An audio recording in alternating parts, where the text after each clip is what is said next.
everyone. Wishing you a good Erev Shabbos Kodesh. Hope this message finds you well. As we give our YouTube drasha, this Devar Torah for this week, let's take a look at our Sedra, Parshas Toldot, as our history changes in a moment. In this moment in which our patriarch Yaakov Avinu receives the blessing, the all-important blessing from his father Yitzchak. One has to ask a question. Why is it that Yaakov had to resort to trickery? Why is it that Rivka had to plot against Yitzchak's best wishes and instincts? Why is it that the bracha went to the child who was born second, not first? Sure, there are different commentaries that Yaakov was conceived first, that Esav, of course, sold his right, as we know. It's important for us to know we rightfully came about his blessing by way of our ancestor Yaakov. But let us ask the all-important question: why didn't Yitzchak see things the way Rivka saw them? Why didn't they agree as to who would carry the baton, as to who would lead the Jewish people and the family and the ideology of the family going forward? Why didn't Rivka and Yitzchak agree?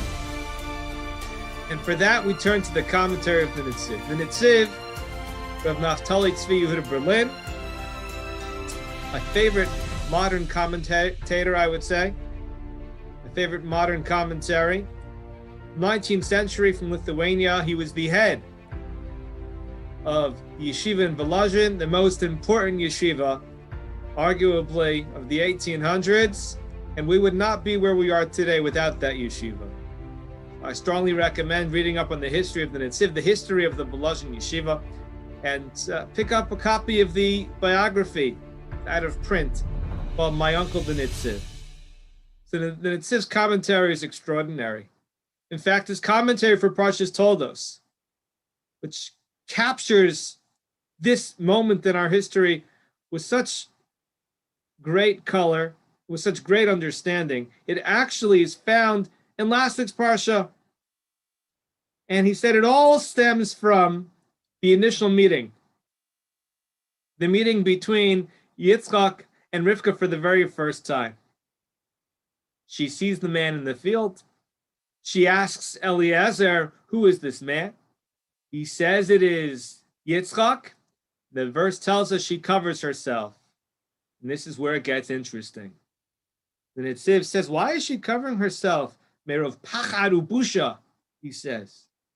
Out of great fear, out of great embarrassment. After all, she was raised in an uncivilized, relatively depraved, idolatrous family without the scruples, without the manners and the ethics, the morality of the house of Avram and Sarah.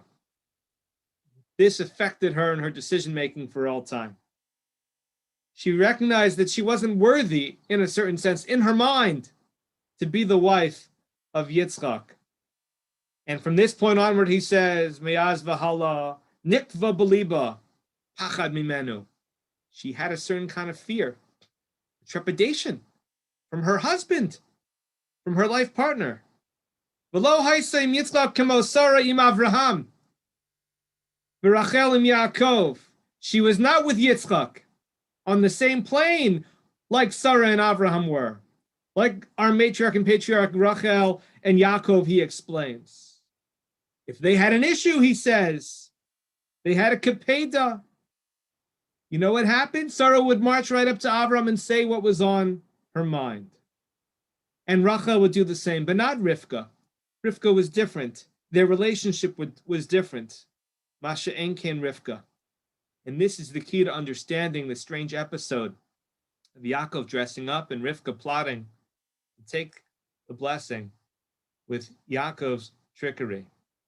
He says, Kol zeh hakdama lasipor sheyavo.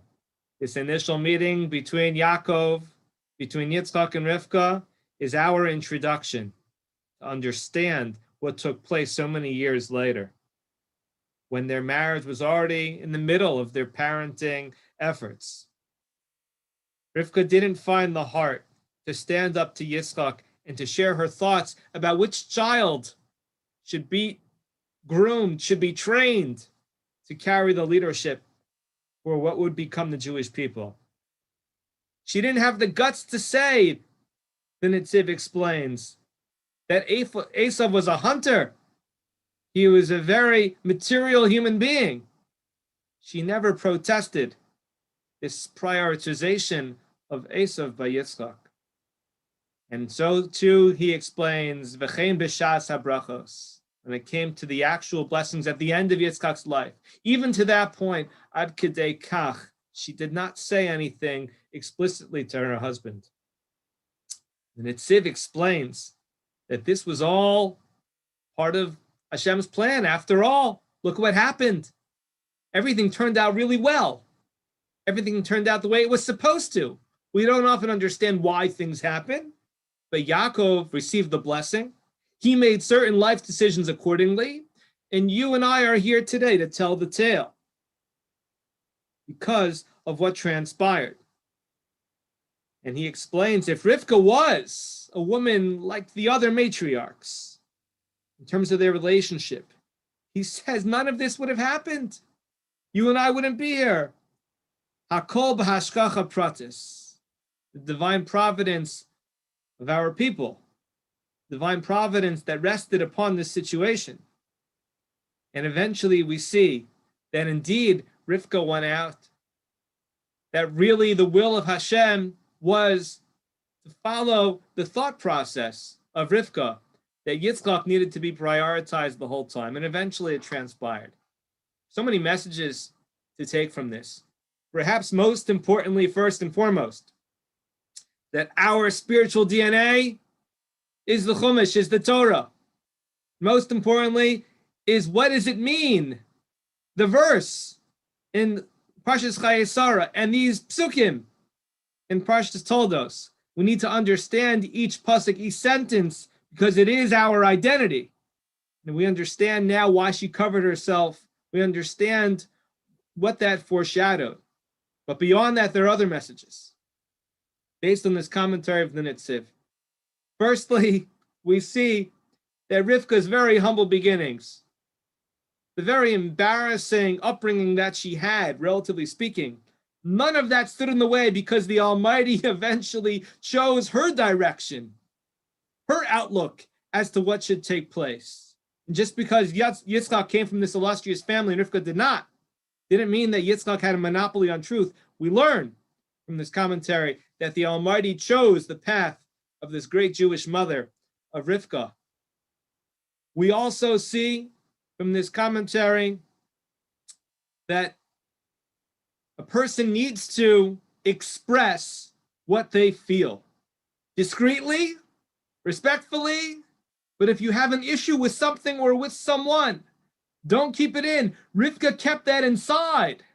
It's clear from this commentary that that's not the ideal. The ideal is to look at the other relationships that Yaakov had, that Avram had. Now, of course, it was all part of a master plan, but we can never suppose that there's some sort of master plan.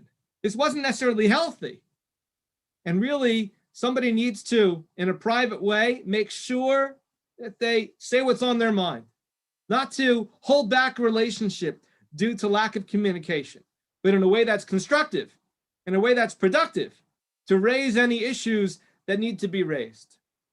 And so we turn to our history and we see how Rivka was able to affect change within our history.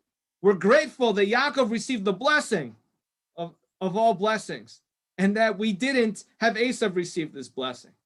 And there's so much more to talk about, but the trajectory of who we are comes from this moment, understanding that, part of understanding who we are.